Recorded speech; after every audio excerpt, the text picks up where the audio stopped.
কত? এই তো চলে এসেছি।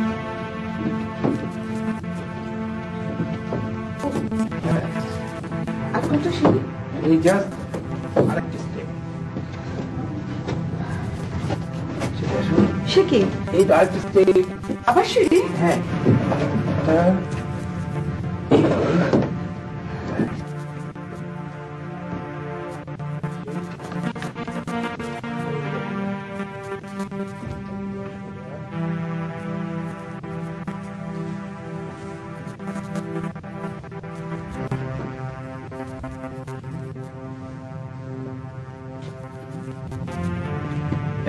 এখানে একটা চেয়ার আছে, আসো এখানটায় একটু বসুন।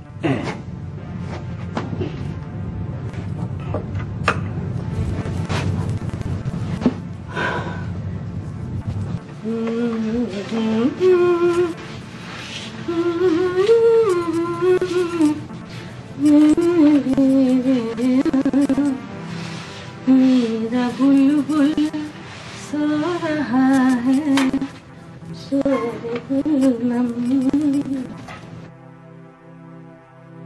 আপনি একটু বসুন, আমি এখনই আসছি। খবরদার কোথাও যাবেন না কিন্তু।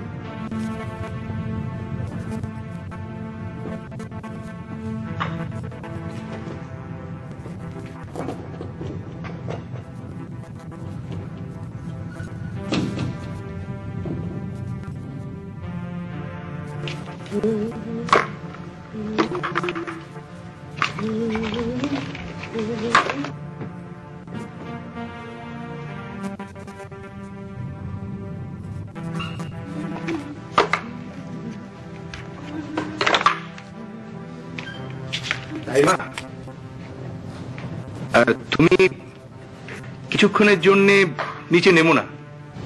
কেন বাবা? আমি একটি মেয়েকে সঙ্গে করে নিয়ে এসেছি।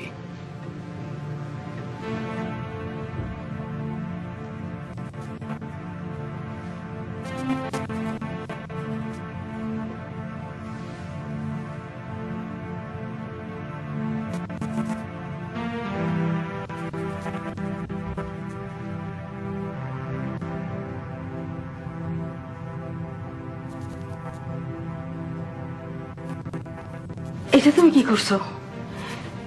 এই জায়গা চিনা ফেলাইবো না? না, কালো কাপড়ে তো বাধা আছে।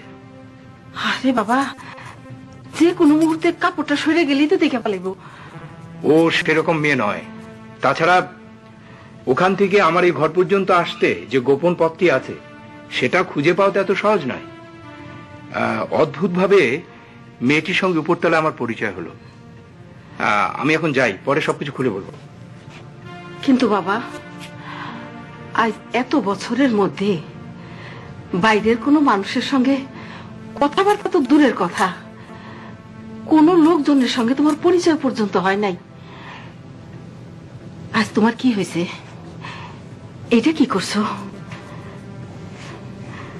মেয়েটিকে আমার একদম ভিন্ন রকম ঠেকেছে। আমি যাই, পরে কথা হবে।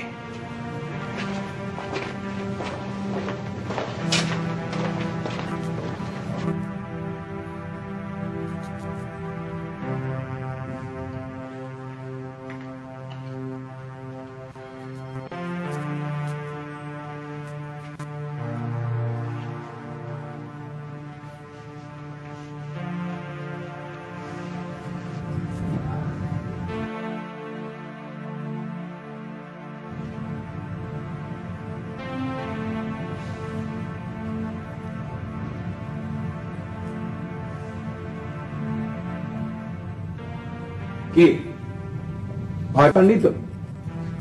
হ্যাঁ হ্যাঁ, তা একটু পেয়েছি। আপনি কোথায় গেলেন? কোথাও না, একটু হাতের কাজ সেরে আসলাম। আপনি আমার উপর পুরোপুরি বিশ্বাস রাখতে পারছেন তো? পারছি, বুঝতে পারছি যে এই জায়গাটা খুব অন্যরকম,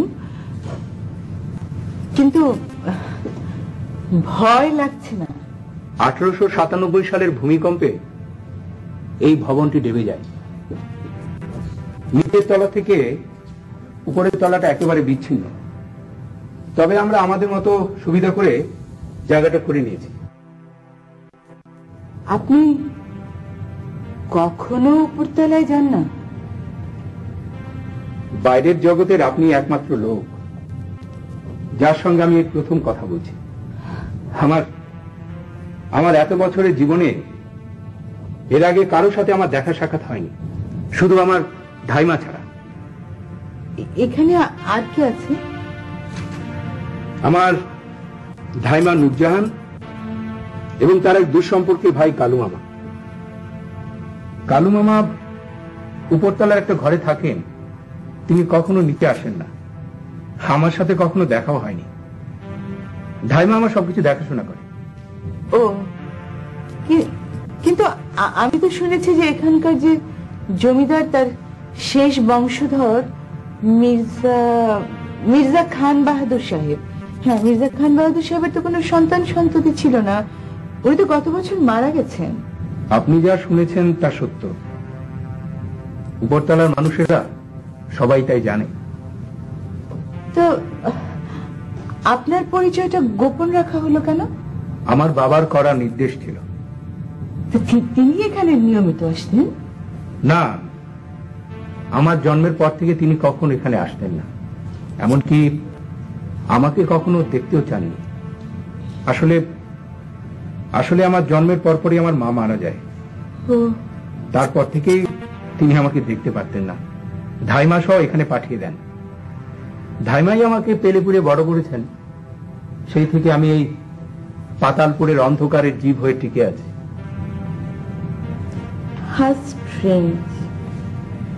এ তো প্রায় রূপকথার গল্পের মতো, কি বলেন? হ্যাঁ,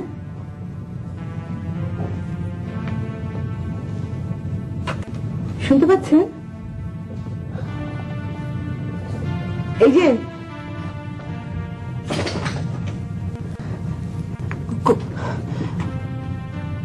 কোথায় আপনি? শুনুন, এই যে আমি এখানে। হ্যাঁ,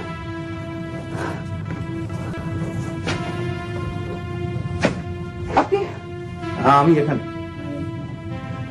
আপনি কথা বলছেন না কেন? এমনি। আচ্ছা, আপনি আমাকে এতটা বিশ্বাস করলেন কেন? আপনার তো আমি কোনো ক্ষতি করতে পারতাম।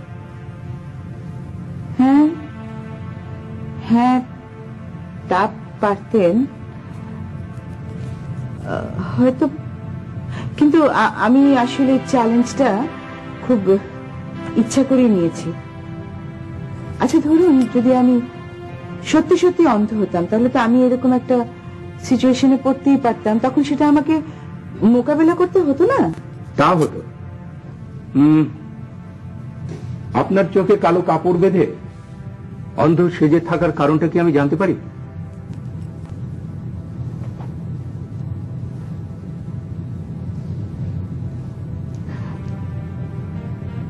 আমার মা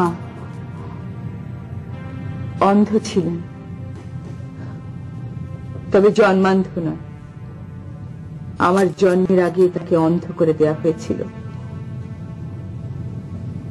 10 বছর, 10টা বছর অন্ধ জীবন যাপন করে উনি মারা যান। শেষ সময়টা উনি অনেক কষ্টে ছিলেন। তিনি অন্ধ হলেন কিভাবে? আমার দাদি আমার মার মুখে গরম ভাতের মার ছুঁড়ে মেরেছিল। আমি আমার বাবার সাথে এখানে বেড়াতে এসেছি। আমার মার অন্ধ জীবনটা কেমন ছিল সেটা উপলব্ধি করবার জন্য আমি আমার চোখে এই কালো কাপড় বেঁধেছি। টানা 7 দিন এই কাপড় বাঁধা থাকবে, এক বিন্দু আলো এখানে প্রবেশ করবে। আজ আজ তার প্রথম দিন, আর প্রথম দিনেই এমন অদ্ভুত ভাবে একজনের সাথে আলাপ হয়ে যাবে, এটা সত্যি ভাবিনি।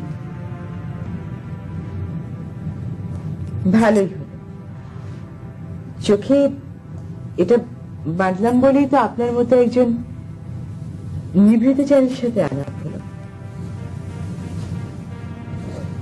আপনার নামটা কিন্তু খুব অদ্ভুত, কহর। কহর, আমি এরকম নাম আগে কখনো শুনিনি।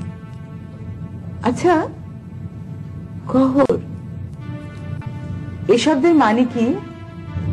অভিশাপ। ও,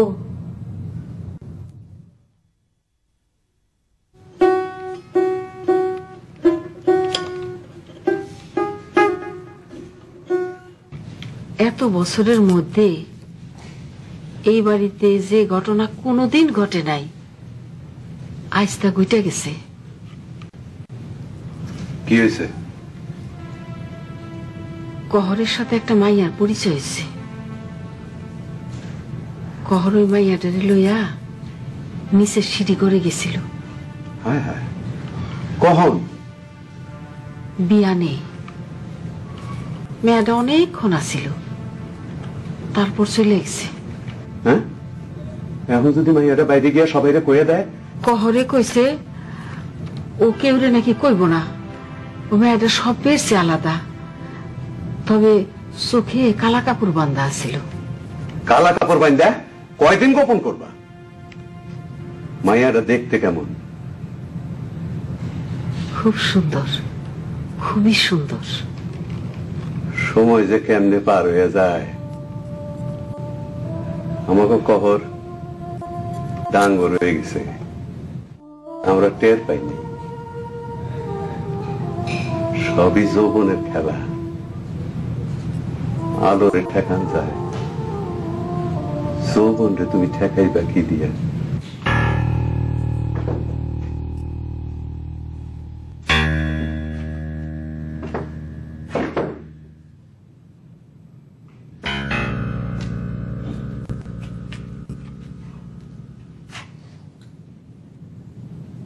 কালু মিয়া কি বাড়িতে আছো? কেডা? গলার আওয়াজে বুঝোস না? আমি মোবারক পাশা। মিয়া ভাই, ভিতরে আসেন। আসসালামু আলাইকুম। ওয়ালাইকুম। আসেন মিয়া ভাই, বসেন বসেন।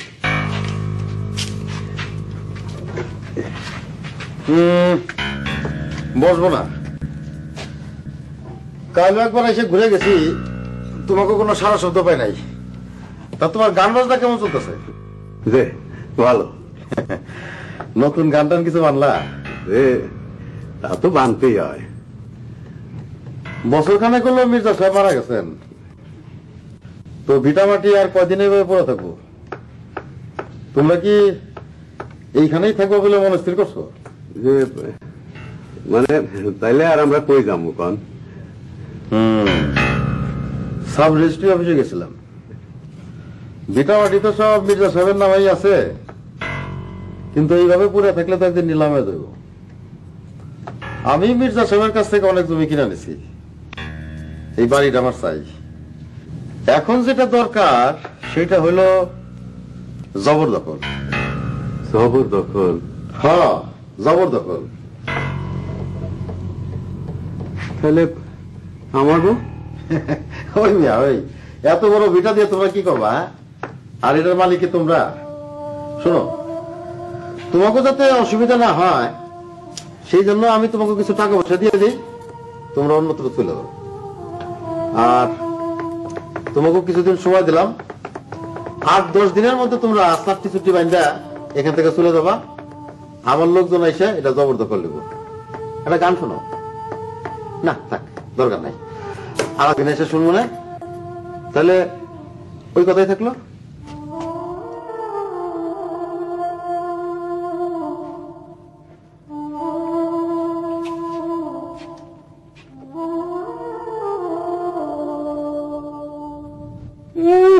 কইলো আর আমরা উনি তৎপর করে আইতে রওনা দিলাম। এতই সোজা। এত বছর ধরে আমরা এখানে আছি, আমাকে কোনো দাম নাই। আমি কিছুতেই বিশ্বাস করতে পারছি না যে এখানে এমন এক অন্ধকারের ইতিহাস লুকিয়ে আছে। আচ্ছা, এগুলো সব সত্যি তো না? মানে স্বপ্ন নয় তো? মানে আমার অন্ধকার জীবনের মায়াজনিত কোনো স্বপ্ন? কি আশ্চর্য, আমার এমন এক অদ্ভুত মানুষের সাথে পরিচয় হলো যার কণ্ঠস্বর ছাড়া এই মুহূর্তে আমার কাছে আর কোনো অস্তিত্ব নেই। অন্ধকারের এই এক মজা। আমাকে সবকিছু বুঝে নিতে হচ্ছে হয় শব্দ দিয়ে, না হয় অনুভূতি দিয়ে।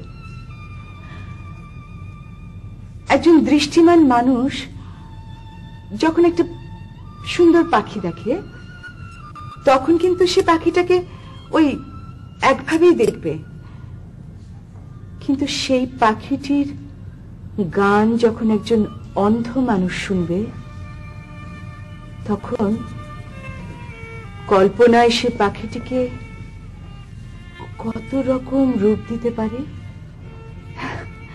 আপনি আপনি চিন্তাও করতে পারবেন না। আপনার অবয়বকে আমি আমি কতভাবে, কত বিচিত্র ভাবে অনুভব করতে পারছি। এই জন্য একেবারে অন্য, আলাদা, একেবারে আলাদা একটা জগৎ। আচ্ছা, এমন তো নয় না যে আপনি আপনি আসলে মানুষ না? আপনি আপনি একখণ্ড মেঘ, অথচ আপনার কণ্ঠস্বর মানুষের মতো। অথবা অথবা আপনি হাওয়া, কিন্তু আপনার সত্তাটা মানুষের। অথবা নিশ্চিদ্র অন্ধকারে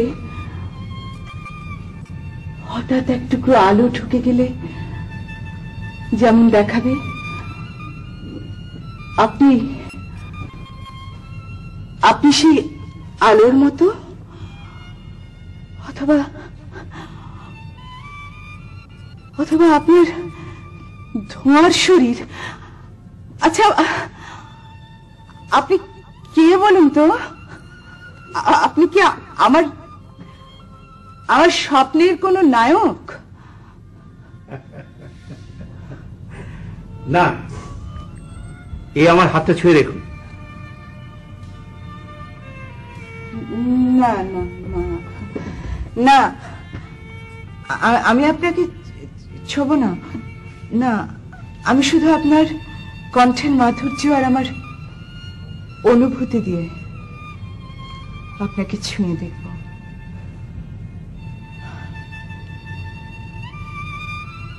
আপনি সেদিন বললেন আপনি অন্ধকারের জীব। এর অর্থ কি? কোনো অর্থ নেই, তবে এটা আমার একটা দর্শন বলতে পারেন। রাসায়নিক কিছু পদার্থ আছে না, আলোতে এলেই প্রতিক্রিয়া হয়ে বিলীন হয়ে যায়। আমার অবস্থাও তাই, আলোতে গেলে অদৃশ্য হয়ে মিশে যাব। কেন? এর রসায়ন আমার জানা নেই।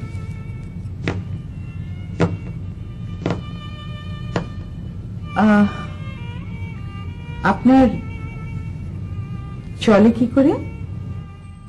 উত্তরাধিকার সূত্রে জমিদারির এই ভগ্ন অংশটি ছাড়া আমার আর কিছু নেই। আমি নিজে শ্রম দিয়ে চলি। আমি নানা প্রকার মুখোশ তৈরি করি। মুখোশ? হ্যাঁ, সেগুলো বাজারে বিক্রি করে কিছু অর্থের সংস্থান হয়। এই না বললেন আপনি বাইরে কোথাও বের হন না, তাহলে বিক্রি করেন কিভাবে? আমি সেগুলো তৈরি করে ধাইমাকে দেই, কালু মামা সেগুলো বাজারে নিয়ে যায়। বাজারে আমার একটা ভালো ডিমান্ড আছে। এত কিছু থাকতে মুখোশ কেন?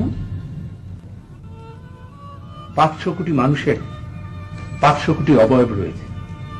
ভেবে দেখুন, কেউ কৃষ্ণাঙ্গ, কেউ শ্বেতাঙ্গ, একই চেহারায় কত বর্ণ, কত আকার, কত রকমের গঠন। কারোটা লম্বা, কারোটা গোলাকার। সাদা হের করছে কালোকে, কালো হের করছে সাদাকে। তৈরি হচ্ছে গোত্র, উপজাতি, জাতি, ভেদাভেদ, বৈষম্য। মানুষ তার চেহারায় ত্বকের যে আবরণ পড়ে, সেটাকে সরালে আমরা কি দেখি? মাংস, শিরা, উপশিরা। সেখানে ভেদাভেদটা কোথায়? তাহলে সমস্যাটা কি কেবল ত্বকের তৈরি যে আবরণ সেটা? সে আবরণটা মুখোশ ছাড়া কিছু নয়। 500 কোটি মানুষের 500 কোটি মুখোশ। আমি আবার একটি মানুষের মধ্যে 500 কোটিরও অধিক মুখোশ দেখতে পাই। আমি যে মুখোশগুলো তৈরি করি সেগুলো ফিক্স, নির্দিষ্ট। তা দিয়ে একটি মাত্র অভিব্যক্তিকে ফুটিয়ে তুলি। কিন্তু একজন মানুষ তার মুখের ত্বকের আবরণ দিয়ে কোটি কোটি অভিব্যক্তির মধ্যে দিয়ে যায়। এক একটি অভিব্যক্তিতে সে এক একজন। তাহলে মানুষের পরিচয় কি? তাহলে ত্বকের আবরণটাই তার পরিচিতি। এ নিয়ে অনেক ভেবেছি। যা হোক, মানুষের মুখোশ বানিয়ে মানুষের স্বরূপ নির্ণয়ের চেষ্টা করি, আমি আনন্দ পাই। আচ্ছা, আমার চোখ তো আমি নিজে হাতে বেঁধেছি। ইচ্ছে করলে ফাঁক দিয়ে আমি আপনাকে দেখে ফেলতে পারি, বা এটা তো আমি খুলেও ফেলতে পারি। আপনি বা আমাকে এতটা বিশ্বাস করলেন কিভাবে? ব্যাপারটা আমার কাছে অদ্ভুতই লেগেছে। মাটির উপরে প্রাচীরের আড়াল থেকে আপনাকে যখন দেখলাম, একটু অবাকই হলাম। কালো কাপড়ে চোখ বেঁধে একটি মেয়ে ভুতুড়ে একটা বাড়িতে কেন আসবে? নিশ্চয়ই কানামাছি ভোবো খেলতে নয়। খেলতে খেলতে দলছুট হয়ে এখানে আসবি না বা কিভাবে? কারণ জায়গাটা লোকালয় থেকে একটু দূরেই। তারপর চোখ দুটো আপনার সাধারণ কোনো কাপড় দিয়ে বাঁধা নয়। কোন দস্যু দল আপনাকে এভাবে ফেলে রেখে গেছে সেটাও নয়। কারণ আপনার হাত দুটো মুক্ত। আপনি ইচ্ছে করলেই আপনার চোখের বাঁধন খুলে ফেলতে পারেন। মনে আছে আপনি কেমন করছিলেন? একজন সত্যিকার অন্ধ হঠাৎ পথ হারালেও বোধহয় এতটা অস্থির হয়ে ওঠে না। আপনি পাগলের মতো এক জায়গা থেকে অন্য জায়গায় ছুটছিলেন, পথ খোঁজার আপ্রাণ চেষ্টা। অথচ আপনি ইচ্ছে করলেই আপনার হাত দিয়ে চোখের বাঁধন খুলে আপনার পথ খুঁজে পেতে পারতেন। আপনি আমাকে দেখতে পাচ্ছেন না, এই আস্থা ভরেই আপনাকে আমি এখানে নিয়ে এসেছি। আমি যদি সত্যি সত্যি অন্ধ হতাম, তাহলে কি আপনি আমাকে এখানে আনতেন? আপনি আমাকে দেখতে পাচ্ছেন না, সেই ক্ষেত্রে আপনাকে এখানে নিয়ে আসাটা নিরাপদ হতো, সে ব্যাপারটা তো আছেই। একটা ভালো লাগার ব্যাপারও আছে। কোথায় গিয়ে কেন জানি আপনাকে আমার খুব ভালো লেগেছে। মনে হয়েছে আপনার উপর বিশ্বাস রাখা যায়। আর অন্ধ হলেই নিয়ে আসবো সেটা বোধহয় ঠিক নয়। তাহলে তো আমার চারপাশ এখন অন্ধ লোকে গিজগিজ করত। আপনাকে আমার একদম অন্যরকম ঠেকেছে। কোথায় যেন আপনি দায়বদ্ধ। আপনি সবার মতো নন। পথ হারিয়ে যে এমন করতে পারে, সে কখনো তার দায়বদ্ধতা থেকে সরতে পারে না। আমার মায়ের কষ্টের জীবনটা আমি দেখেছি। সেই কষ্টটা উপলব্ধি করবার জন্য আমি আমার চোখ বেঁধে রেখেছি। অন্ধকারটা কিন্তু বেশ ভালো লাগছে। মনে হচ্ছে আলোর চাইতে অন্ধকারের বিস্তার অনেক বেশি। আপনি পথ হারিয়ে উপরের ভিটায় আসলেন কিভাবে? আপনার বাবা আপনাকে এভাবে একা ছেড়ে দিল? আমি আমার বাবার সাথে আমাদের এক ফুপুর বাড়িতে গিয়েছিলাম দাওয়াত খেতে। তারপর দিন থেকে আসলে আমার চোখটা বাঁধার কথা। এটা নিয়ে বাবার সঙ্গে একটা ঝগড়া লেগে গেল। তারপর জেদ করে এই কাপড়টা তক্ষুনি বেঁধে ফেললাম। বাবা অনেকবার চেষ্টা করেছিল, কিন্তু আমি তাকে একদম বুঝিয়ে সুঝিয়ে বাড়ি পাঠিয়ে দিলাম। তারপর কিভাবে যেন ঘুরতে ঘুরতে এদিকটায় চলে এসেছি। আজে বাজে লোক আপনার পিছু নিতে পারত। যদি কোনো দুর্ঘটনা ঘটে যেত? হ্যাঁ, সে ভয়টা পেয়েছিলাম, কিন্তু দুর্ঘটনার ভয়ে যদি আমি আমার মার কষ্ট বোঝার থেকে দূরে সরে যাই, তাহলে আমি তার অনুভূতির সাথে একাত্ম হতে পারলাম কোথায়? আমি এই যে আমার চোখ এই কালো কাপড় দিয়ে বেঁধে ফেলেছি, যতদিন এই কাপড় বাঁধা থাকবে আমি একেবারে একেবারে অন্ধের এক জীবন যাপন করব। আমি এখন অদ্ভুত এক জগৎকে অনুভব করতে পারি। আপনার সাথে পরিচয়টা আমার একটা বাড়তি পাওনা।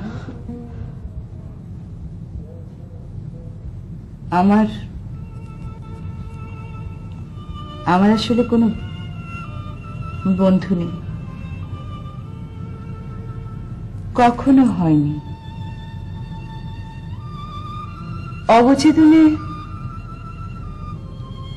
অবচেতনে তাকে পেয়েছি,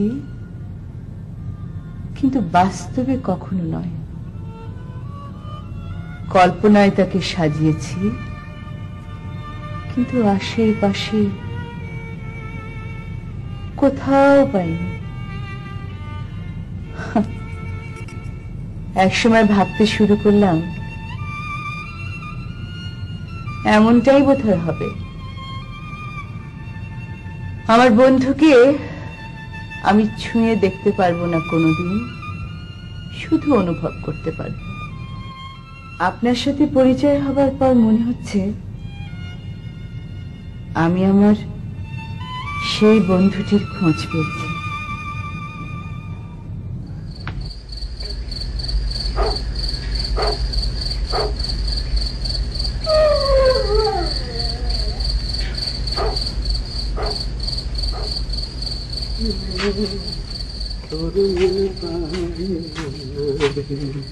কিরে, তুই এমন করে বেরোছিস কেন? কি হয়েছে? কাল ফিরতে পারি নাই, রাইত হয়ে গেছিল। আরে মজন আলী মানুষটা বড়ই মজার। ৬-৭ জন বয়াতি আইছিল। নয়া যে গানটা বানছি না, কাল আসলে সেই গানটা গাইছি। কি হয়েছে? তোরা তো এমন ভাইয়া পড়তে কখনো দেখি নাই। হয় কি হয়েছে রে?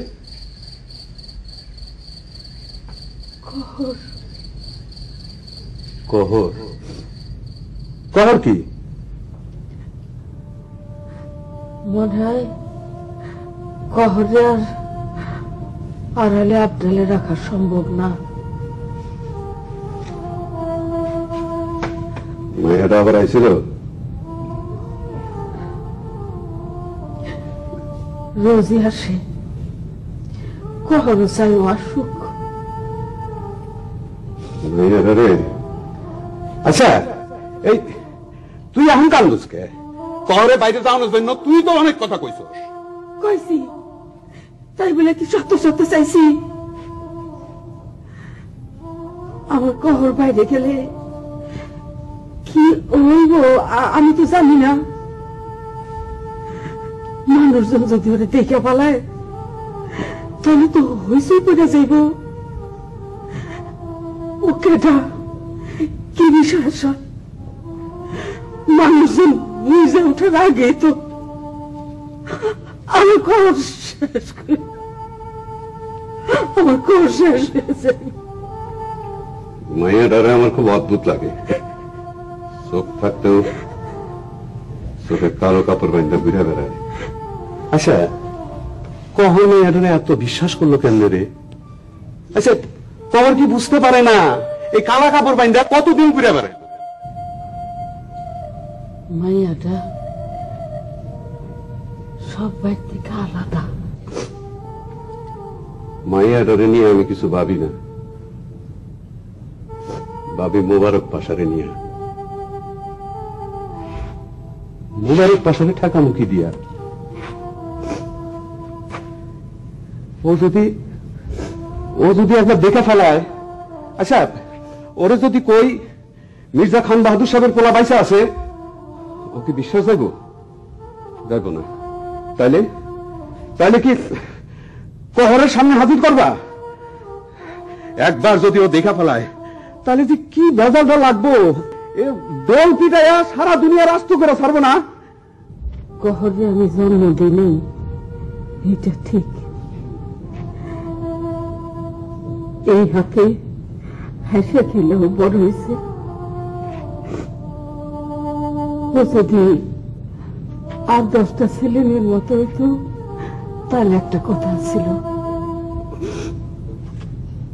ওর ভিতরে যে মানুষটা আছে, সেই মানুষটার তো আমি ছাড়া আর কেউ বুঝবো না, কেউ বুঝবো না। মির্জা খান বাহাদুর সাহেব, আর তুই তো তার বড় করছস। খান বাহাদুর সাহেব যোগাইছে তার বাঁচার উপকরণ, আর তুই তার মায়ের আদর দিয়ে গড়ে তুলছস। সিন্ধুকের থেকে টাকা নিয়ে ওর হাতে দিয়া কইছি মুখোশ বেচা টাকাগুলো আমার হাতে ফিরে দিছে। কিন্তু এই মিশা দিয়ে আর কতদিন চালামো? খান বাহাদুর সাহেব বাইচা থাকতে ভালো মতো অর্থ যোগান দিয়ে গেছে, কিন্তু যারা খেয়ে গেছেন তা দিয়ে আর কতদিন চলব? বৈশাখ খাইলে তো রাজার ভান্ডারও ফুরিয়ে যায়। ওইসব নিয়ে আমি চিন্তা করি না। একটা মানুষের খোরাক জোগানোর ক্ষমতা কি আমার নাই? চইলা ফিরা এদিক ওদিক করে একটা ব্যবস্থা আমি করবো না। আর না পারি আমার গান বেচা ওর মুখোশের দাম দিব। পাগল মানুষ তুমি, এইখানে সেইখানে ঘুরে বেড়াও, গান গায়া বেড়াও, সারাটা জীবন মাটি করে দিলে তুমি আমার জন্য। ঘর বাঁধলা না, বিনিময়ে আমি তোমারে কি দিছি? কিছুই দিতে পারি না। আমি আমার কহরের জন্য সব কিছু ত্যাগ করছি, আর তুমি আমার লেগা তো আজ এত বছর হইল তুমি কোনদিন নিচে নামলা না, আমার কহরের মুখামুখি হইল না।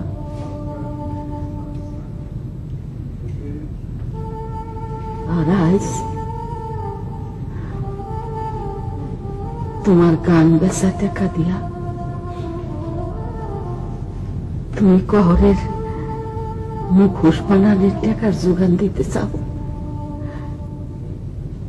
তুমি আমার কহরে এত ভালোবাসা ফেলেছ, কখন এত ভালোবাসলা আমার কহরে? তুমি কখন এত ভালোবাসলা? সহ্য করতে পারবো না, তাই ওর সামনে যায় আমি কোনোদিন খারাই নাই। কিন্তু ওরে যে আমি ভালোবাসি না, এটা ঠিক না। আচ্ছা, এই তুই এত চিন্তা করস কেন? একটা ব্যবস্থা ঠিকই হইব। আমারে মিথ্যা সান্ত্বনা দিয়ে লাভ নাই। আমরা এখন পার ভাঙ্গা নদীর শেষ পারে দাঁড়িয়ে রয়েছি। নদীর ভাঙ্গন নদী ভাঙ্গই।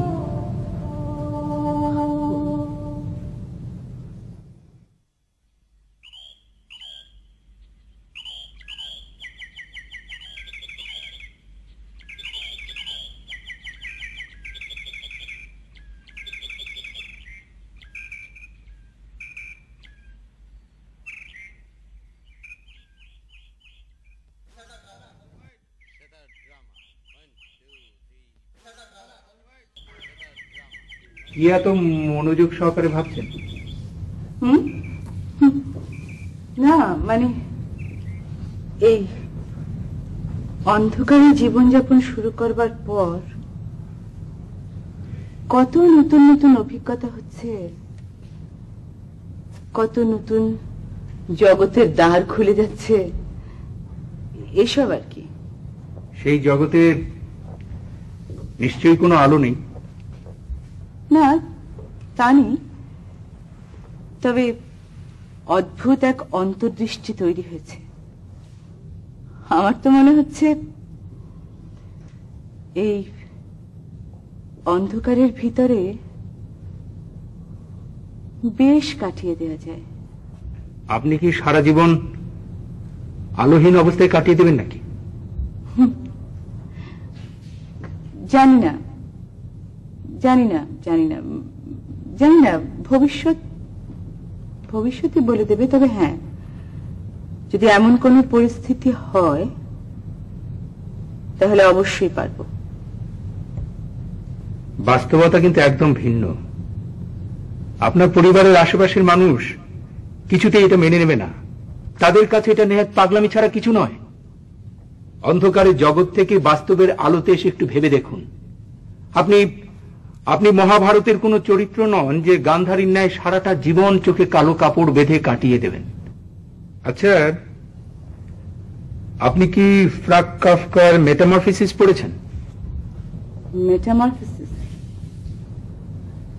না, তবে মহাভারতটা কিছুটা পড়েছি। তার মানে গান্ধারীর চরিত্রটি আপনার মনে ভীষণভাবে প্রভাব ফেলেছে। গান্ধারী তার অন্ধ স্বামীর জন্য সারা জীবন চোখে কালো কাপড় বেঁধে কাটিয়ে দিয়েছে, আর আপনি কাটাতে চান আপনার মায়ের জন্য। হ্যাঁ হ্যাঁ, তাই চাই, তাই চাই। আমি জানি না কোন চরিত্র আমার উপরে প্রভাব ফেলেছে কি ফেলেনি। আমি শুধু এটুকু জানি যে আমার আবেগের কাছে অনেক কিছুই গুরুত্ব পায় না। আমি আমার আবেগকে যুক্তি দিয়ে বাঁধতে পারি না। আপনার পরিবারের কথাই ধরুন, তারা কতদিন আপনার এই ব্যাপারটাকে মেনে নেবে? একটা পর্যায়ে এসে তারা বাধ্য হবে আপনাকে চাপ প্রয়োগ করতে।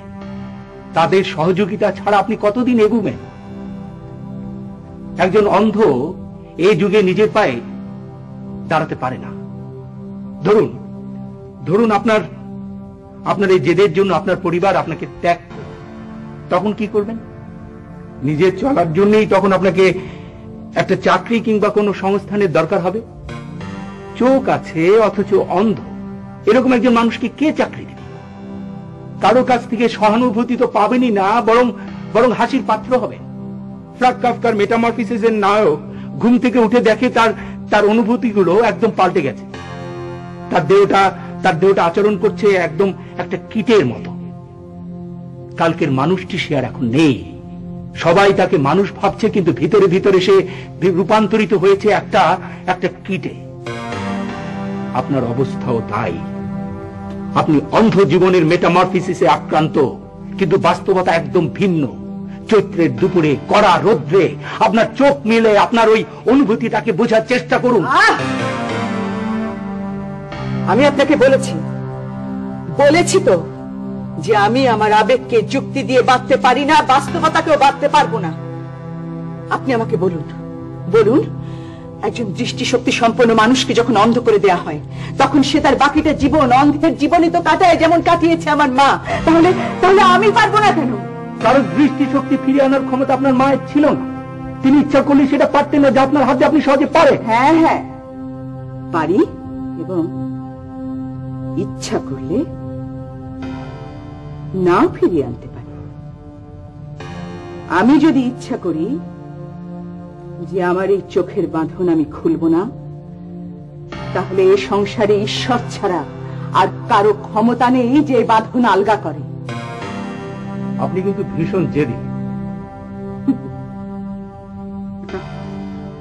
হ্যাঁ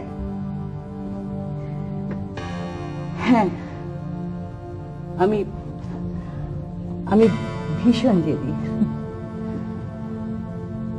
আপনি আপনি আমার পরিবারের কথা বলছিলেন তো? আমার পরিবার বলতে তো আমি আর আমার বাবা।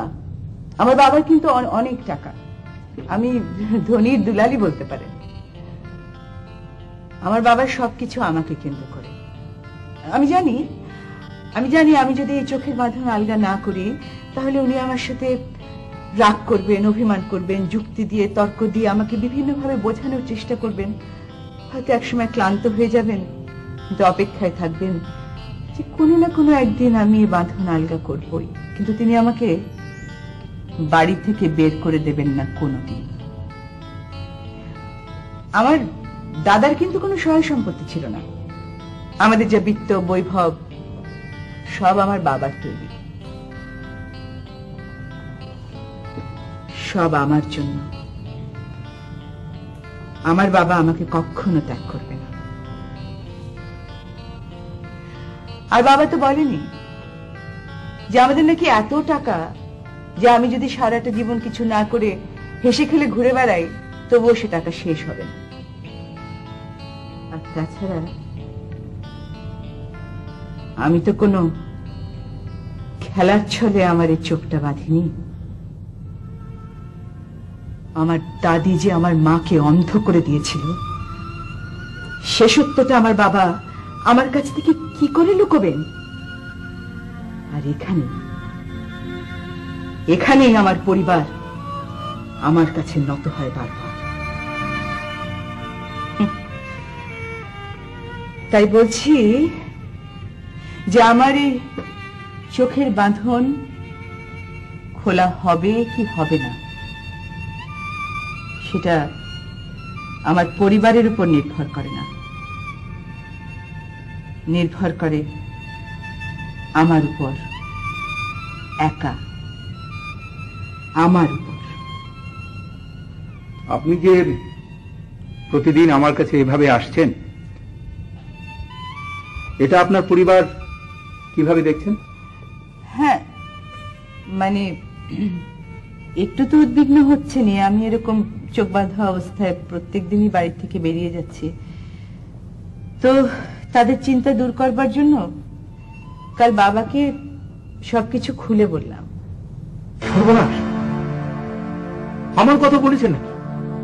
না, আপনার কথা বলবো কেন? আপনার কথা বলি। আর আপনার কথা আড়াল করতে গিয়ে একটু মিথ্যার আশ্রয় নিতে হয়েছে।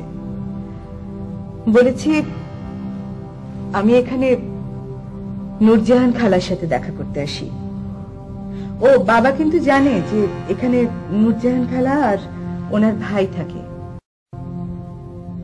বলেছি যে নূরজাহান খালার ভেতরে আমি আমার মাকে খুঁজে পাই। বাবা আসতে চেয়েছিলেন কিন্তু এখানে নূরজাহান খালার সাথে দেখা করতে।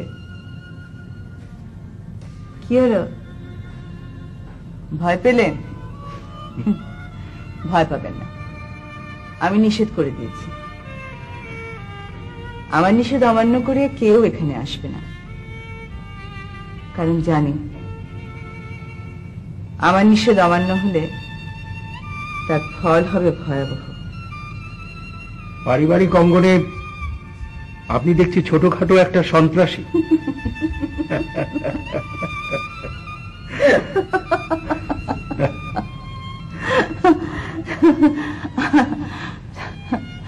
আমার বাবা কিন্তু খুব খুব চমৎকার একজন মানুষ, আমার বন্ধু।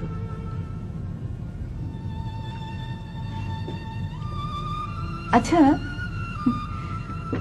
আপনি এত সুন্দর করে কথা বলেন, এত গুছিয়ে কথা বলেন, মেটামরফোসিসের কথা বললেন, মহাভারতের কথা বললেন, অথচ আপনি নাকি কখনো এখান থেকে বাইরেই যান না। আর আপনি তো বলেছেন যে আমি আর নূরজাহান খালা ছাড়া আপনার জীবনে আর কেউ কখনো আসেনি। কিভাবে, মানে তাহলে কিভাবে কিভাবে? বই পড়ে। বই পড়ে? আপনি এত বই পেলেন কোথায়? না মানে, আচ্ছা ঠিক আছে, কিন্তু মানে জন্মানোর পরই তো আর মানুষের অক্ষর জ্ঞান হয় না। আপনি লেখাপড়া শিখলেন কার কাছে? আপনি ধরেই নিচ্ছেন কেন নূরজাহান খালা নিরক্ষর? হ্যাঁ, তিনি বেশি পড়ালেখা জানেন না ঠিক, তবে তিনি অক্ষর জ্ঞান সম্পন্ন। প্রাথমিক বিদ্যালয়ের কাজটা তিনি আমাকে শিখিয়েছেন। তারপরের ধাপগুলো আমি নিজেই এগিয়ে নিয়েছি। আমার ধাইমা আমার মায়ের খুব কাছের লোক ছিল। একাধারে তিনি আমার মা, শিক্ষক, বন্ধু সবই বলতে পারেন। তবে বইপত্র জোগানের পিছনে আমার বাবার ভূমিকাই মুখ্য। তিনি আমার ৮-১০ বছর বয়স থাকাকালীন সময়ই আমার যাবতীয় বইপত্র এখানে পাঠিয়ে দেন। সেই সব বই আমি সারা জীবন ধরেও পড়ে শেষ করতে পারবো না। কি আশ্চর্য, অতটুকু বাচ্চাকে অত সব বই পাঠিয়ে দিলেন কেন? যে কোনো সময় মরে যেতে পারেন এরকম কোনো ভয় হয়তো তার মধ্যে ছিল। বড় হয়ে আমার যাতে বইয়ের কোনো অভাব না হয় সেটা আগে থেকেই ব্যবস্থা করে রাখা। আসলে লোকচক্ষুর আড়ালেই তো আমাকে থাকতে হবে। আমার যাতে বন্ধুর অভাব না হয় সেটা ভেবেই হয়তো হে কাণ্ডটা করেছিলেন। ধাইমা আমাকে পেলে পুলে বড় করেছেন ঠিক, তবে যা কিছু করেছেন আমার বাবার ছায়াতেই। এমন একজন যত্নশীল বাবা, অথচ সে তার সন্তানকে দেখতে আসেনি কোনোদিন। এটা আমার কাছে খুব অদ্ভুত মনে হচ্ছে। আমার বাবা মাকে খুব ভালোবাসত। আমাকে জন্ম দেবার পরপরই মা মারা যায়। তারপরই তিনি আমাকে দেখতে পারতেন না। জীবনে আর কোনোদিন আমার মুখ দেখবেন না বলে ওয়াদা করেছিলেন। আচ্ছা, তিনি কি সবসময় আপনার ব্যাপারে এতটা যত্নশীল ছিলেন? হ্যাঁ, তিনি মারা যাবার আগের দিন পর্যন্ত আমার খোঁজ খবর নিয়ে গেছেন। আসলে ওনার জন্যই তো এখন পর্যন্ত টিকে আছি। বইগুলো না পাঠালে কি হতো ভাবা যায়। তবে বড় হবার পর অনেক বই, ম্যাগাজিন এগুলো আমি কালু মামার মাধ্যমে কিনতাম এবং এখনো কিনি। আপনি ওপরতলায় ওঠেননি কোনোদিন? উঠিনি বললে ভুল হবে, উঠি খুব সাবধানে, রাতের অন্ধকারে, লোকচক্ষুর আড়ালে। আপনার এই আত্মগোপন করার ব্যাপারটা আমি কিছুতেই বুঝতে পারছি না। ব্যাপারটা আমার কাছে মোটেও পরিষ্কার নয়। আচ্ছা, এটা এটা সত্যি ভূমিকম্পে দেবে যাওয়া কোনো বাড়ি তো, নাকি সবই আপনার বানানো গল্প? নাকি এই পুরো ঘটনাটাই আমার একটা ইলিউশন? না, এটা কোনো ইলিউশন কিংবা স্বপ্ন নয়, পুরোপুরি বাস্তব। আপনি সত্যি সত্যি জমিদারের শেষ বংশধরের সামনে বসে আছেন। আমার মা যদি অন্ধ হয়ে না যেতেন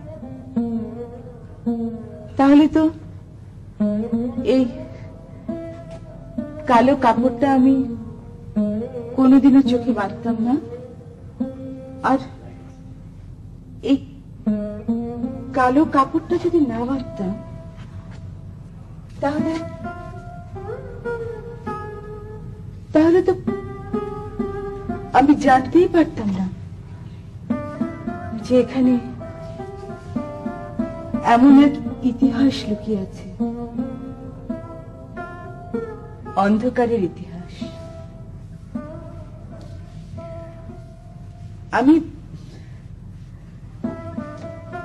আমি বড় হবার পর থেকে একটা স্বপ্ন দেখা শুরু করি। দেখি যে আমি একটা অন্ধকারপুরীর বাসিন্দা। সেখানে সূর্যের আলো মোটেই প্রবেশ করে না। ওই যে পূর্ণ সূর্যগ্রহণের সময় পৃথিবীর যেমন একটা অবস্থা হয় তেমন। চারিদিকে কেমন একটা চাপা ভয়, মানুষগুলো ছায়া ছায়া। জীবন আছে কিন্তু জীবনের কোনো স্পন্দন নেই। তারপর একদিন সেই অন্ধকার পুরীতে এসে উপস্থিত হয় এক রাজপুত্র। দেখে মনে হয় সে যেন সূর্যের সন্তান। তার আলোয় উদ্ভাসিত হয়ে ওঠে সবকিছু, আর মানুষগুলো ভয়ে আতঙ্কে দূর থেকে তাকে দেখতে থাকে। তারপর সেই রাজপুত্র এগিয়ে আসে আমার দিকে। আমাকে উদ্ধার করে নিয়ে যখনই সে বেরিয়ে যাবে তখনই আমার স্বপ্নটা ভেঙে যায়।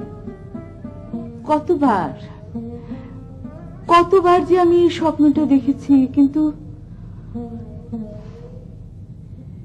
ওই একই জায়গায় এসে ভেঙে যায়।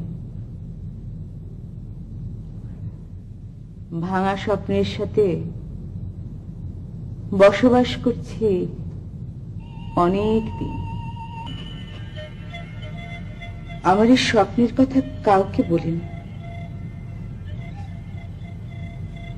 আপনাকে প্রথম বললাম। একটা বোবার সাথে পিরিহিত আমার, একটা বোবার সাথে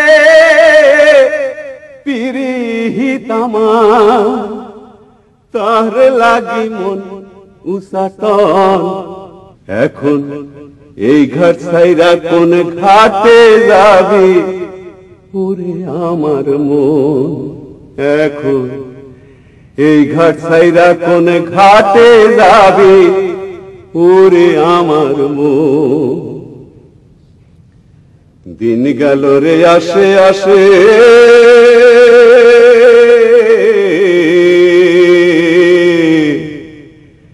একজনই তো ছিল পাশে, সে কি তোরে ভালোবাসে ওরে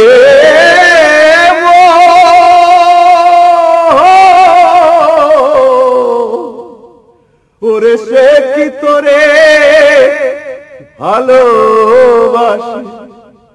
প্রশ্ন জাগে সারাক্ষণ মনে, ধন্দ লাগে সারাক্ষণ ওরে আমার মন। কি চমৎকার গান! আপনি কিন্তু বলেননি যে উনি গান করেন। গানই তার সব। জায়গায় জায়গায় ঘুরে বেড়ান আর গান গান।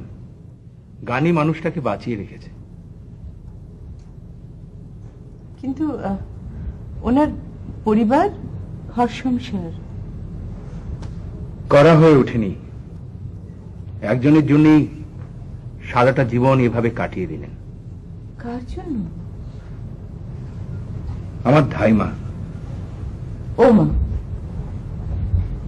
তো তাহলে ওনারা ঘর বাঁধবে না কেন? একটা সময় ব্যাপারটা একতরফা ছিল। ধাইমার থেকে সেরকম কিছু ছিল না।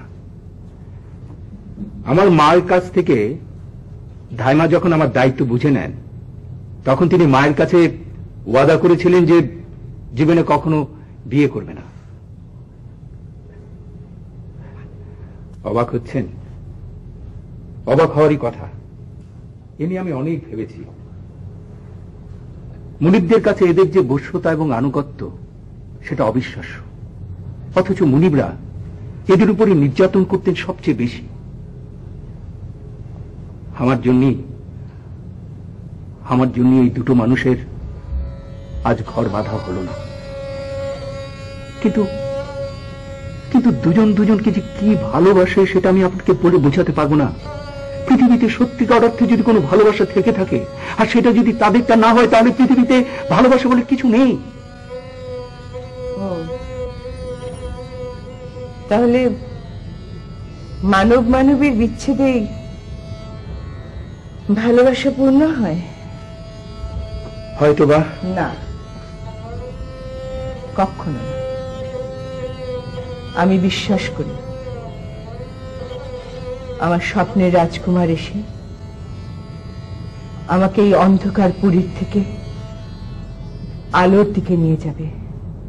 দেখুন, আপনি যে রাজপুত্র এবং রাজকন্যার গল্পের কথা বলছেন সেটা রূপকথাই মানায়, বাস্তবে নয়। আমাকে আপনার রাজপুত্র ভাবাটা ঠিক হচ্ছে না। আমার সম্পর্কে পুরোপুরি না জেনে না বুঝে হুট করে কিছু একটা ভাবা আপনার ভুল হচ্ছে। ভুল হচ্ছে না? কি জানি, তো ভুলই হচ্ছে। আমার জীবনটাই তো ভুলে ভরা। আপনাকে এতভাবে অনুভব করার পরও যদি আমি আপনাকে ঠিক মতো না চিনে থাকতে পারি, তাহলে আপনার কথাতেই ফিরে আসি। আপনি না বলেছেন যে আমি অন্ধ জীবনের মেটামরফোসিসে আক্রান্ত?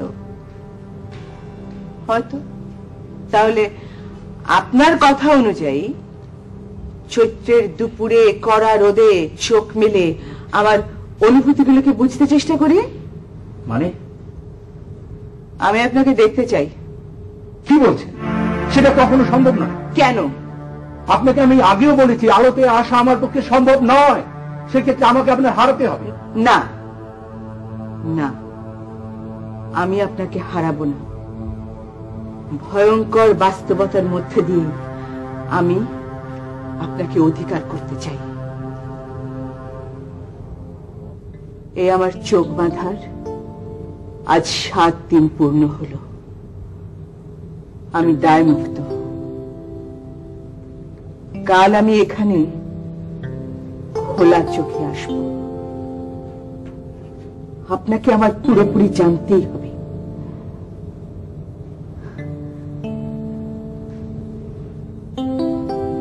আচ্ছা,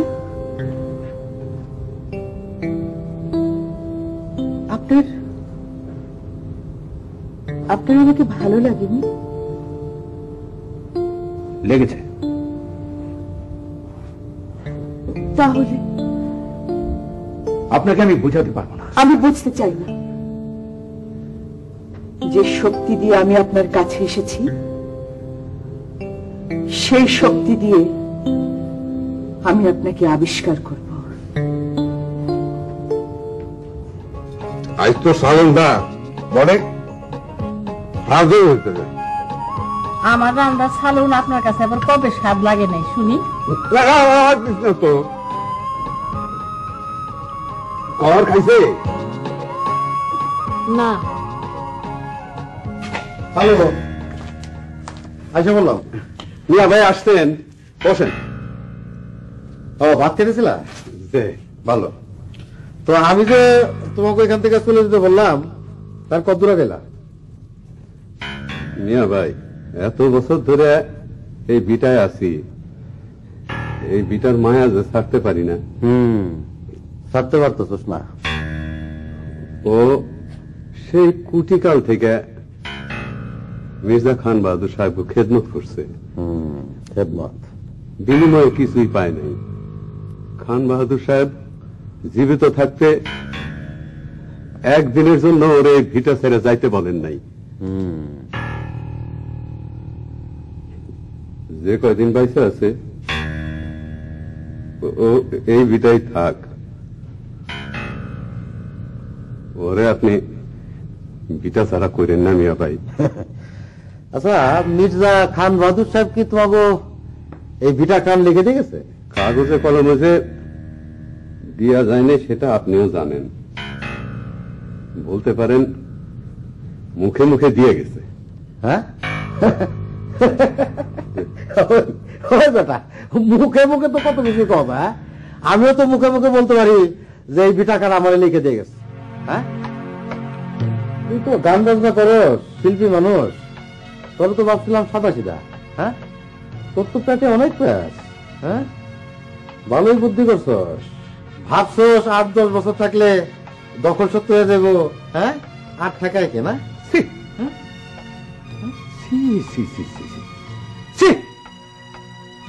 আমি এত কিছু ভাবি নেই মিয়া ভাই, আমি খালি ওর হকের কথাটা আপনার মনে করাই দিচ্ছি। খান বাহাদুর সাহেব গো, ও যে খেদবোধ করছে এই বাড়ি ওরই হক। মিয়া ভাই, মিয়া ভাই, ওর দিকটা একটু চিন্তা করে দেখেন। অত বাবা ভাবির সময় আমার নাই। আশেপাশে অনেক জমি আমি মির্জা সাহেবের কাছ থেকে কিনে নিছি। যত তাড়াতাড়ি পারো এখান থেকে কাইটে পড়ো, এই জমির আমার দখল সত্য দরকার। মাফ করবেন মিয়া ভাই, বেয়াদবি নিবেন না, এই বিটা ছাড়তে পারুন না। বেগম সাহেব ইন্তেকাল করার সময় তার কাছে ওয়াদা করছি যতদিন বাইসা থাকুম এই বিটা আগলায় রাখুম। সেই ওয়াদা আমরা ভঙ্গ করতে পারুম না। আমরা? এই আমরা কেন রে? হ্যাঁ, তুই আর কেন? আচ্ছা ঠিক আছে, বুঝলাম। তুমি তুমি মির্জা সাহেবের বাড়িতে বান্দিগিরি করছো, কিন্তু ওই কি করছে? আচ্ছা, ও তোমার কি হয় আমার একটু খুলে বলো তো। তোমরা যে এখানে পিড়িতে রাস্তানা করছো তার কোনো খবর আমি রাখি না। তোমাকে কেসা কাহিনী রটাইতে আমার 2 দিনও সময় লাগবে না। তার চাইতে ভালো ভালো আনতে কাইটা বলো, নাহলে আমার লোকজন দিয়ে তোমার।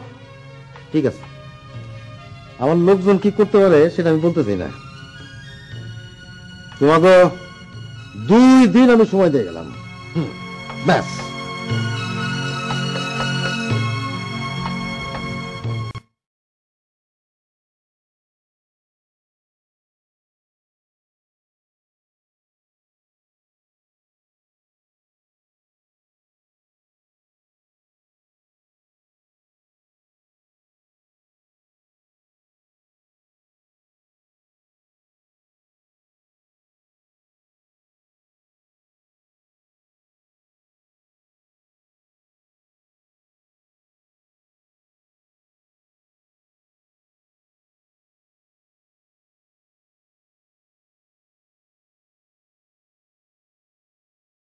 ছিল তোমার মা আর আমারে যা তা অপমান করে গেছে, আর কয়ে গেছে 2 দিনের মধ্যে বিটা ছেড়ে দিতে হইব।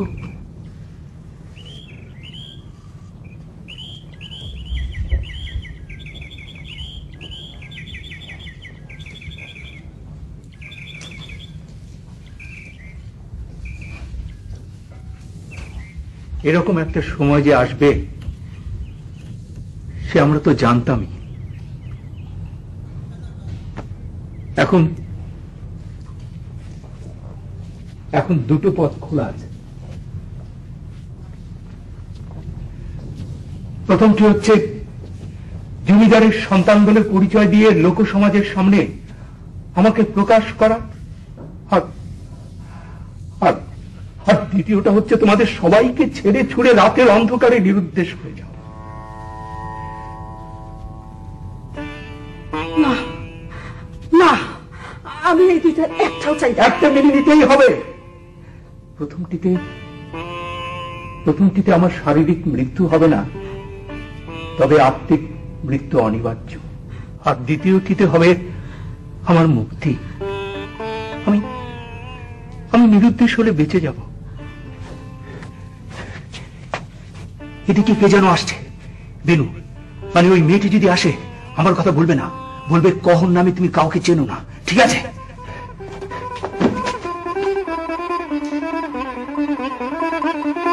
কহর,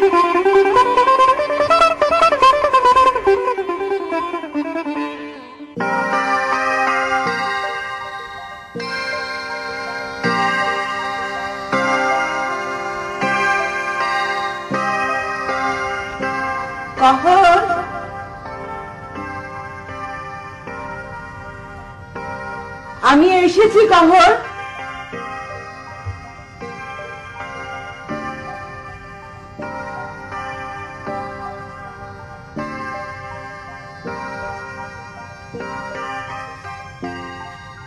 আপনি কে? কহরকে একটু ডেকে দেবেন। কহর? এই নামে তো এখানে কেউ নাই। আপনি নূরজাহান খালা না? না তো, আমি ফাজিলনেসা।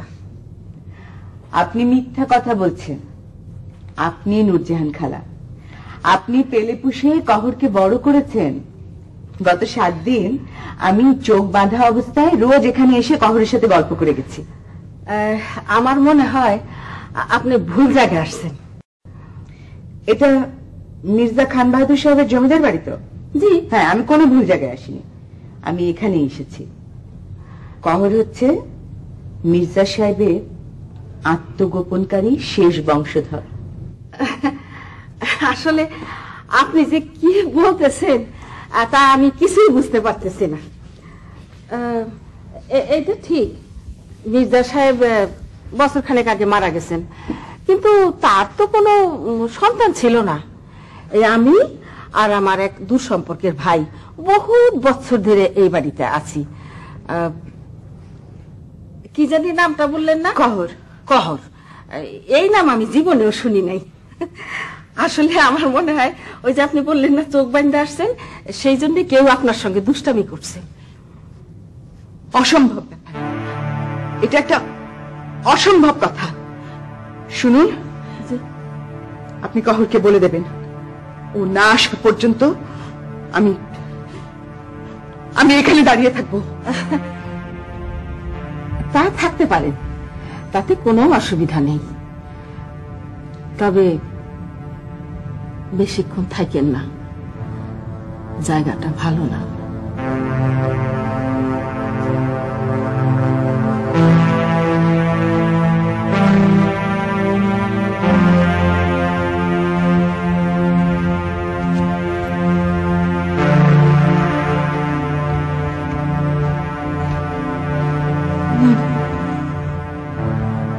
না না, আমি এসব কথা বিশ্বাস করতে পারছি না।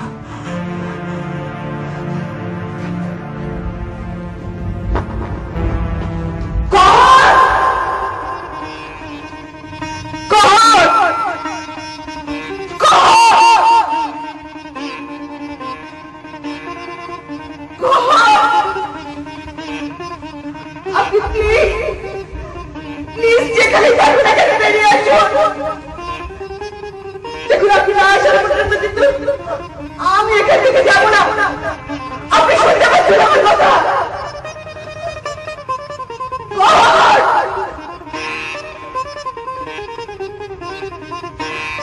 আমি এখানে এসেছি, আমি এখানে বসেছি, আমি এখানে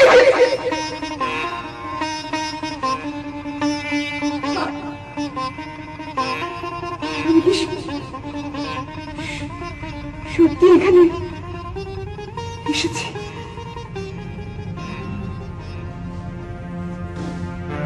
আলো আর অন্ধকারে এত ব্যবধান, কহরের কেউ নেই।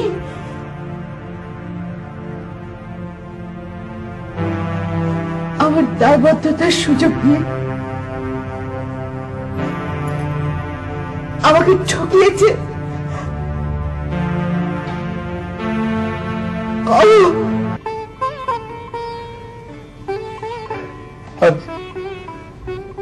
আজ পিছনে ফেলে আসা অনেক কথা কেন জানি বারবার করে মনে পড়ছে। কতদিন আমি অসুস্থ হয়ে পড়েছিলাম, কি না করেছো তুমি আমার জন্য। বুঝি না, আমি বুঝি না সৃষ্টিকর্তা তোমাকে কি দিয়ে গড়েছেন। আমাকে বাঁচিয়ে কি লাভ হলো তোমার? সেটা কি কেবলই আমার মায়ের জন্য তোমার দায়বদ্ধতা? আমি কিছু জানি না, আমি কিচ্ছু জানি না।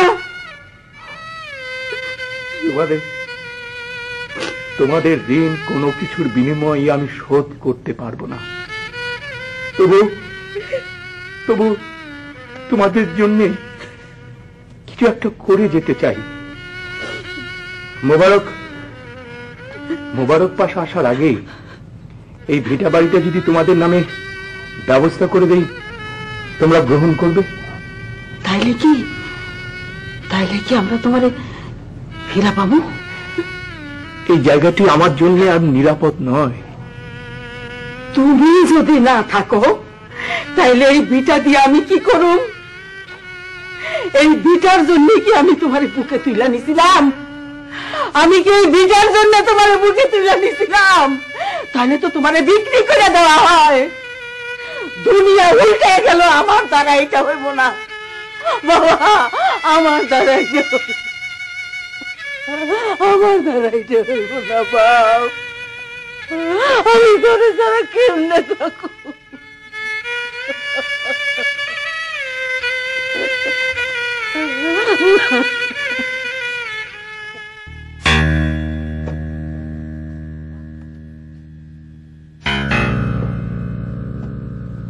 শালা পুরান বাড়ি, সাপ কফের রাস্তা না।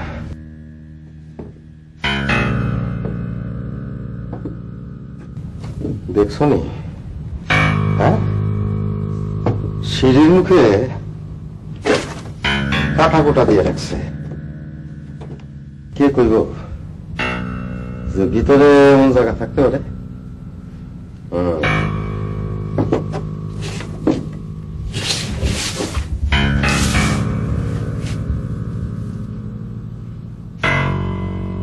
ভাবছিলাম সাপ কফের রাস্তা না, তো এইখানে লোকজন থাকলেও তো অসুবিধার কথা না।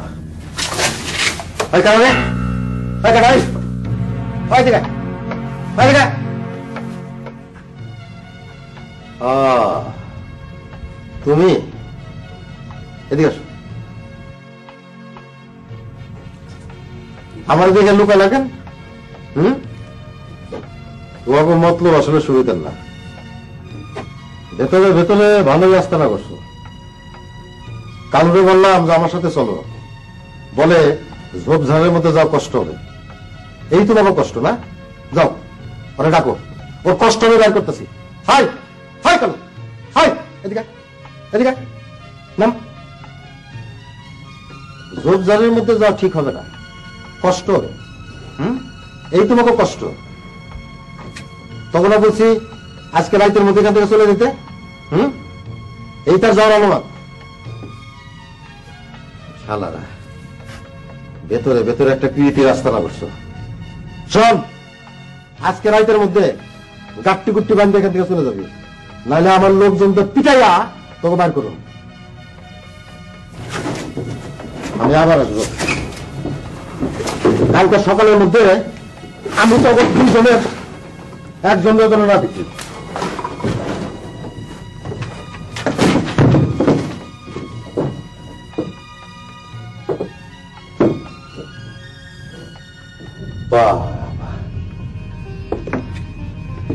হ্যাঁ, ভেতরে দিয়ে আরো তো উঠতে জায়গা।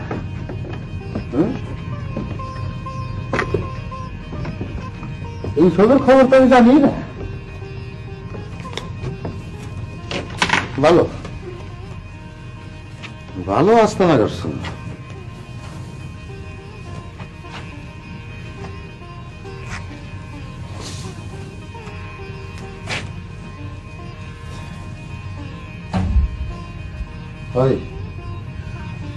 তোকে মতলবটা কি রে?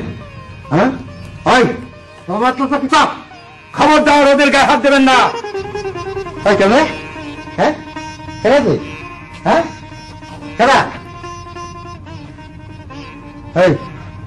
কেনা তুই? হ্যাঁ, কেনা? মির্জা খান বাহাদুর সাহেবের শেষ বংশধর। আমার লাগে মস্করা করার জায়গা আমার না মুকুল মোটর দাস। এই বাড়ির মালিক আমি। এই জায়গা থেকে ওদেরকে তাড়ানোর আপনি কে? এই জায়গার মালিক তুমি? সাহস থাকলে মুখোশ খুলে কথা বল। তাহলে দেখ।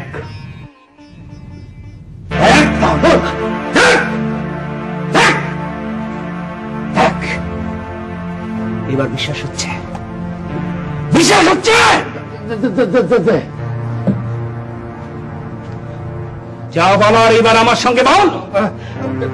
আমারে মাফ করে দেন, আমি বুঝতে পারিনি। বোঝার কিছু নেই, আমি যা তাই।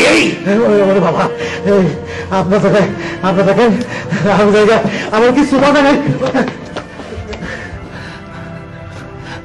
এই বাড়ির দলিল পত্র সব আমার কাছে। আমার বাবা খালি স্ট্যাম্পে দস্তখত করে গেছে। প্রয়োজনে আমি যাকে খুশি তাকে বাড়িটা যেন বিক্রি করে দিতে পারি। আমি এই বাড়িটা যদি তোমার নামে লিখে দেই, তুমি নেবে না?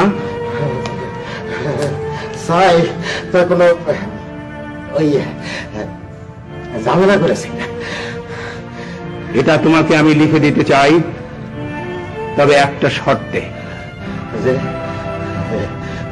বলেন। খালি স্ট্যাম্পে দস্তখত রয়েছে, সুবিধা মতো তুমি তোমার নাম সেখানে বসিয়ে নেবে। তার আগে একটা কাজ করতে হবে। কি?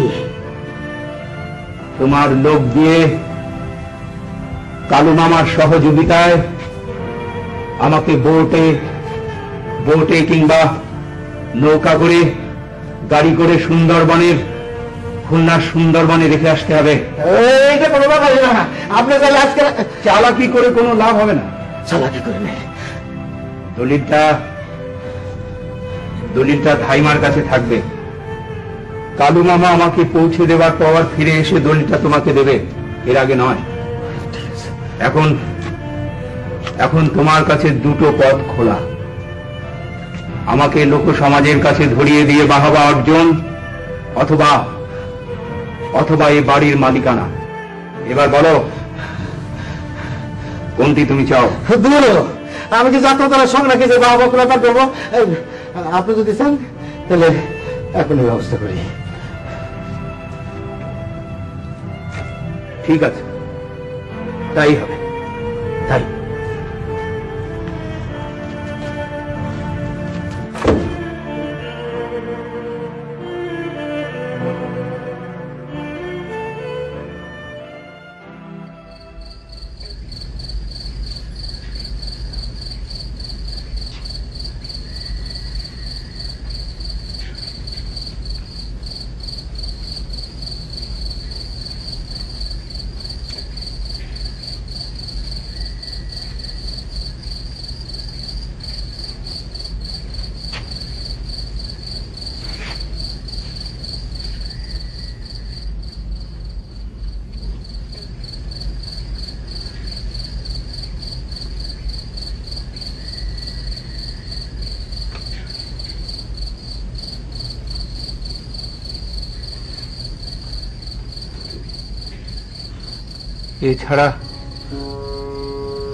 এছাড়া আমার আর কোনো উপায় ছিল না। আমি চলে যাবার পর তুমি আর কালু মামা এখান থেকে দূরে কোথাও চলে যাও, সুন্দর একটা ঘর বাঁধবে। তোমরা যদি ঘর বাঁধো তাহলে সেটা হবে আমার এই জীবনের সবচেয়ে বড় প্রাপ্তি। দেরি হয়ে যাইতেছে, রাইতের মধ্যে বড় গান ধরা লাগবো।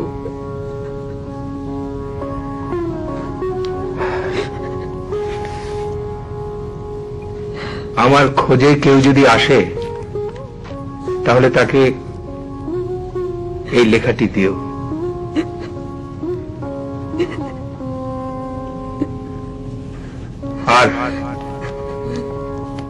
আর মানুষের সঙ্গে নয়, এবার মুখোশবিহীন স্বরূপে স্বাধীনভাবে ঘুরে বেড়াবো। গিয়ে গাছের উপরে সুন্দর একটা ঘর বানাব, চারপাশের পশু পাখি প্রাণী জগতের সাথে মিশে যেতে চাই। বিশ্ব প্রকৃতি সবকিছুকে যেমন সযত্নে আগলে রেখেছে, ঠিক সেরকম তুমি এতদিন আমাকে একইভাবে তোমার কোলে আগলে রেখেছ। আমি আজ এক মা থেকে আরেক মায়ের কাছে আশ্রয় নিই। আমার জন্য দোয়া করো।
আমি পাগল হয়ে যাব।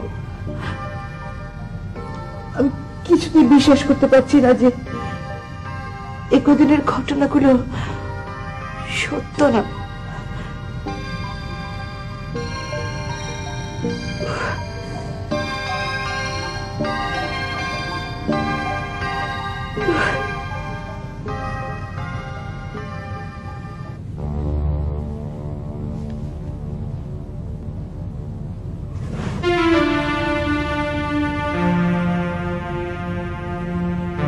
ঘটনা সব সত্য। তোমার সাথে কহরের যা যা কথা হয়েছে সব সত্য। কোথায় সে?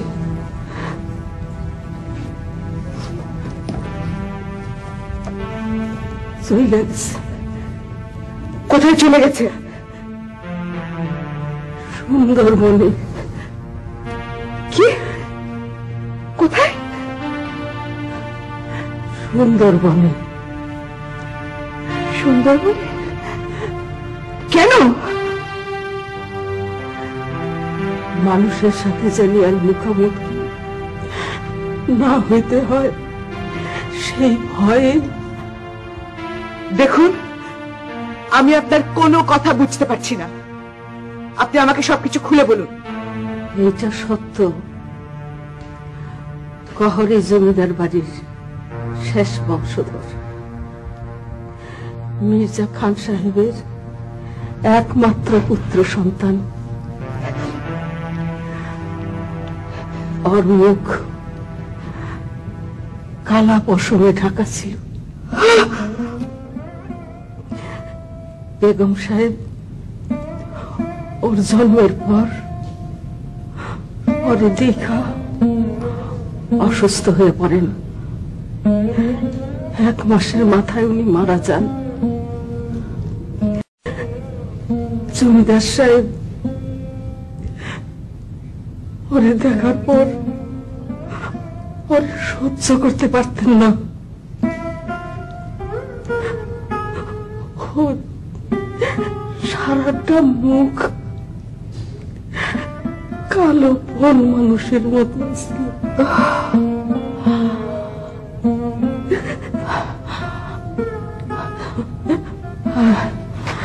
আর সেই জন্য অন্যের দেশে আমি তোমার কাছে মিথ্যা কথা বলছি। মা, আমারে তুমি মাফ করে দিও।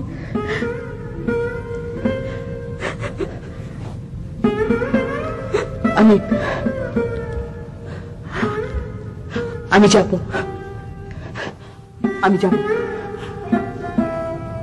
আমি সুন্দরবন যাব। আমি তো কবরকে হারাতে দেব না, কিছুদিন না। মা, এত বড় সুন্দরবন তুমি ওরে কোথায় খুঁজে পাইবা? ও তো আর কোনদিন আসবো না। ওর মুখটা লোমাবৃত ছিল, শুধু মুখটা। আমার জন্য এখন বুঝতে পারছি কেন ও আমার সামনে আসতে চায়নি। আমি কেন ওকে দেখতে চাইলাম, কেন দেখতে চাইলাম মাগো, ও নিজের মুক্তির জন্য সরে গেছে। তোমার কোনো দোষ নাই, কোনো দোষ নাই।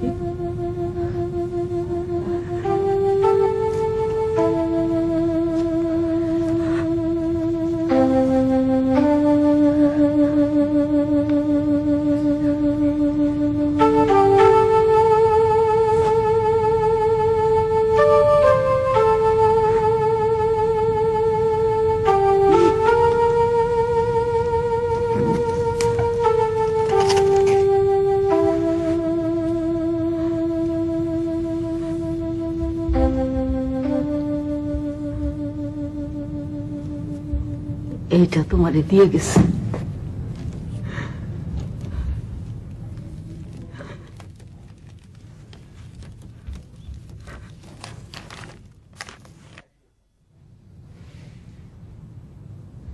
আমি কহর, লোমাবৃত মুখশ্রীর অভিশপ্ত মানব এক। আমাকে যারা খুঁজবেন আমি তাদের বলছি, আমি হারাইনি, আপনাদের পাশেই আছি। আমার অবয়বগহীন অরণ্যে অনেক পশু পাখির মধ্যে কেউ হয়তো খুঁজে পাবেন। তাই বলে আমাকে খুঁজতে বনে যাবার দরকার নেই। আমি আপনাদের মাঝেই ছিলাম, আছি এবং ভবিষ্যতেও থাকব।